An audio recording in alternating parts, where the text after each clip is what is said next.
వరంగల్ జిల్లా మహబూబాబాద్ పట్టణంలో ఏటీఎం చోరీకి ప్రయత్నించారు దొంగలు. అర్ధరాత్రి ఇల్లందు రోడ్లో ఉన్న ఎస్బీఐ ఏటీఎంలోకి చొరబడ్డ దొంగలు మిషన్ ను ధ్వంసం చేసి డబ్బు తీసేందుకు ప్రయత్నించారు. క్యాష్ బాక్స్ ఓపెన్ కాకపోవడంతో పరారయ్యారు.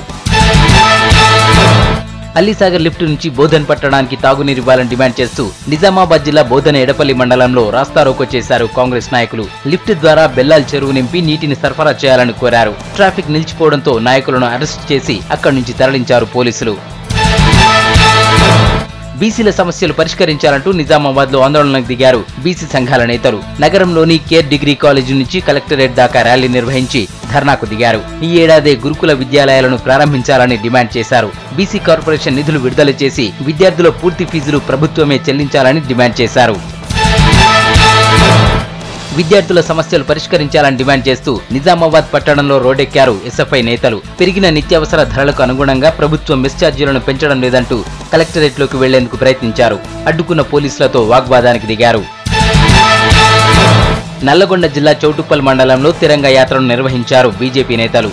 ఈ యాత్రను బీజేపీ రాష్ట్ర కోశాధికారి మనోహర్ రెడ్డి ప్రారంభించారు. తెలంగాణ విమోచన దినోత్సవాన్ని అధికారికంగా నిర్వహించాలని డిమాండ్ చేశారు బీజేపీ లీడర్లు.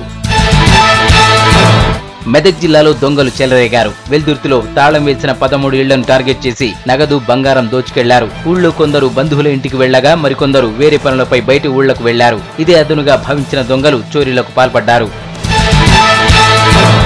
కరీంనగర్ జిల్లా సైదాపూర్ మండలం గొడిశాల గ్రామంలోని జిల్లా పరిషత్ హైస్కూల్ భూమిని ఆక్రమించుకున్న వారిపై చర్యలు తీసుకోవాలంటూ ర్యాలీ నిర్వహించారు విద్యార్థులు.